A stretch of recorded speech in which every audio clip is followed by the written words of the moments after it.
Welcome to the Happiness Podcast. I'm Dr. Robert Puff. Our words are so powerful. I want to ask you an important question, and just pause and think about it before you answer.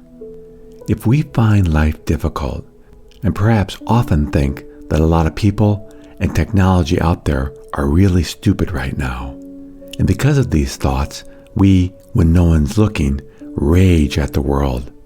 When a customer service person hangs up on us, perhaps accidentally, and we rage for 10 to 15 minutes afterwards, or we start shouting at our GPS that tells us to take a wrong turn. As long as no one hears us, or it's just a machine, does it really matter? But I want to add one more layer. What if we do this often? We often think that the world is full of very stupid people, and technology is idiotic. In regards to our well-being and happiness, does it matter when we do this, particularly if we do this often? We often allow ourselves to do this because we think we can turn it on and off like a light switch. We think we can be a rage monster with technology or with people that can't hear us, like on the freeway when we scream at someone. And then when we're with our family or people that we love, we can be a saint. Is this how it works?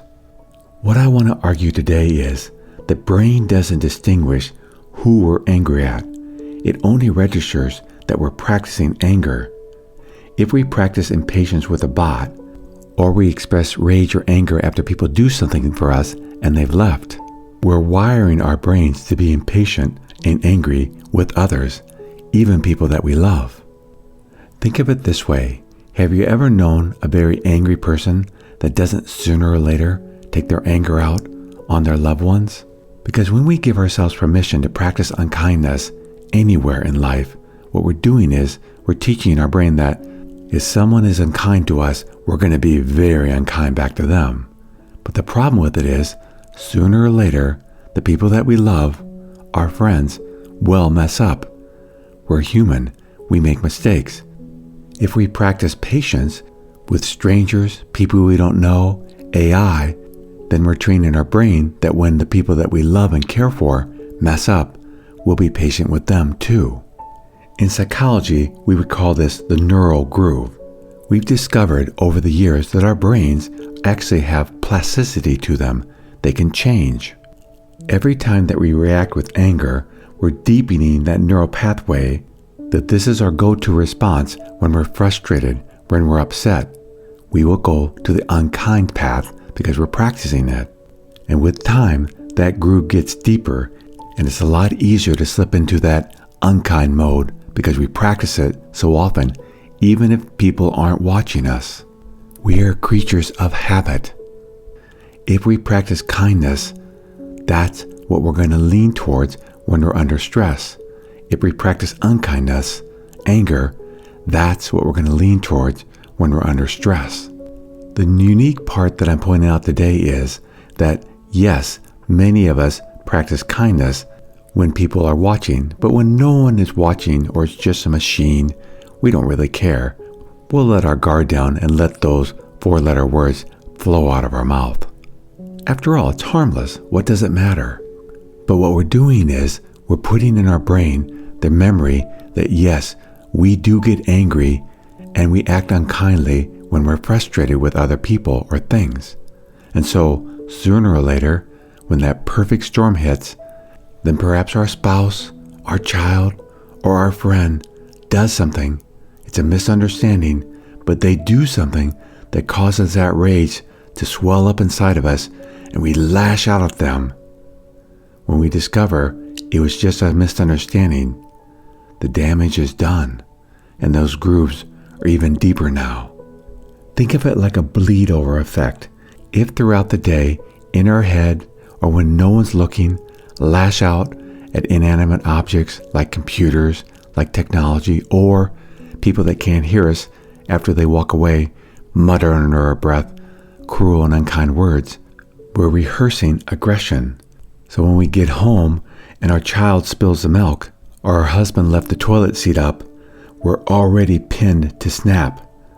We've warmed up those angry muscles throughout the day, so it doesn't take much, particularly When we get home, when we're more relaxed, less guarded, less watching what other people think. It doesn't take much to push us over the edge and say or do things that we regret, sometimes for years. But if we practice kindness, gentleness with everyone and everything in our life, then when we are frustrated or we're faced with a situation that would normally make someone angry, we go to the kindness button, the kindness habit, because that's what we've been practicing all day long. Have you ever heard the story about Abraham Lincoln and the pig? Lincoln was riding in a carriage with friends in his best suit when he saw a pig stuck in the mud, struggling to get out. He asked the driver to stop, got out, and wrestled the muddy pig to safety, ruining his clothes. When his friends teased him about caring for a pig, Lincoln replied, "I didn't do it for the pig. I did it to take the thorn out of my own mind." How this applies to us in the modern age is being kind to a glitchy AI or a rude driver isn't for their benefit. It's to keep the thorn of cruelty out of our own spirit. And then there's the story of the monk and the scorpion. A monk sees a scorpion drowning in a stream. He reaches in to save it, and it stings him. He tries again, and it stings him again. A student that was with him asks, "Master, why do you keep helping it? It's just going to sting you." The master replied, "It's the scorpion nature to sting. It's my nature to save. Why should I change my nature just because the scorpion has not changed his?" People, like the scorpion, will sting us sometimes. Sadly, that is some people's nature. Technology sometimes does glitch. But if we become angry and rude in these situations, we're allowing that person or that glitch to change our nature. Some very smart CEOs implement this insight into their hiring of new employees. For example, Ron Shaich, the founder and former CEO of Panera Bread, famously watched how a job candidate treats the waiter at lunch. If they're charming to him, the CEO, but dismissive to the waiter, they don't get the job. There's always been innocent people that we have power over in our lives. And now, because of AI, it's much more prevalent. Customer service is often bots. These entities can't fire back at you or fight back. So in many ways, they're the purest test of our integrity. How we treat others, especially those that we don't care about, matters. We're creating habits everywhere we go. And the one thing I've learned after working with people for 30 years now, helping them improve their lives, is that angry people are never happy. Everyone, including everything in our modern age, matters. Even if AI doesn't benefit or get hurt by our kindness or unkindness, we do. We can't turn that kindness or unkindness on or off. We're just practicing habits. What if we started practicing habits of kindness everywhere and with everything? Not just people, but with animals, strangers, AI, children, even pigs. And now I'm going to give you the most hardest challenge I can give to you. It's just not what we do to others. It's even what we think. When we think kind thoughts, that generates a gentle heart, a beautiful heart. When we practice kind words, kind actions, that will instill a life of peace and happiness. So we have to pay attention. We have to ask ourselves, what am I thinking right now? Can I change this to something softer, something kinder? People sometimes have bad days. AI doesn't always work perfectly. But when we practice kindness towards others, then we'll discover that when we have perhaps a bad day or mess up, we're kinder towards ourselves too, and our hearts just get softer. So I want to discuss 3 actionable steps that we can take to improve our kindness skills. The first one is called the Magic Words Protocol. For 1 week, challenge ourselves to say please and thank you to everyone even when they're being rude, even when they're being disrespectful, and even practice it with AI. I think what you'll discover is that your mood softens. Next, practice the 3-second pause.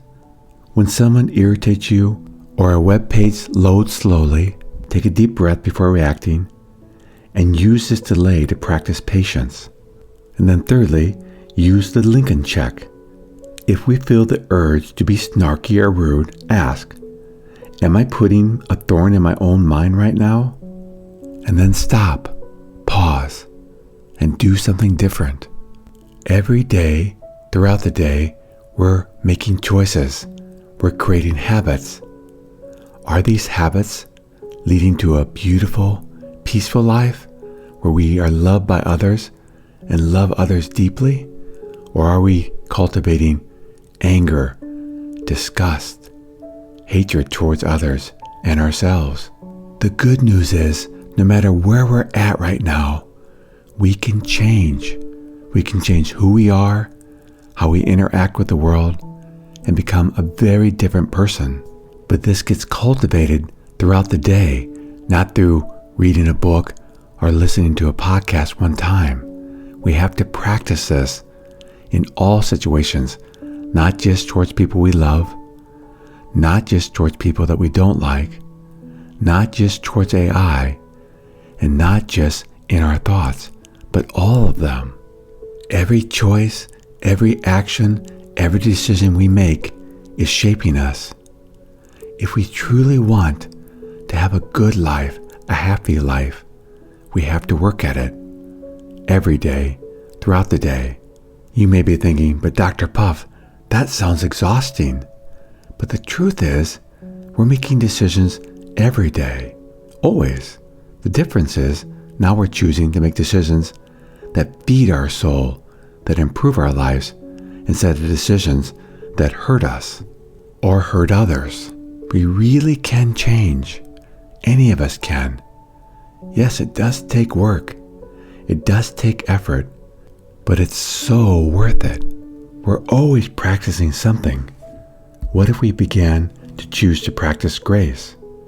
Our character, who we are, is the house that we live in. Let's not tear down the walls just because no one's visiting. And may I end this with a beautiful affirmation that we can all practice. I speak with kindness, not because they hear me, but because I'm listening. Peace. Thank you for joining me on the Happiness Podcast. If you'd like to learn more about the podcast, please go to www.happinesspodcast.org. That's happinesspodcast.org. Until next time, accept what is, love what is.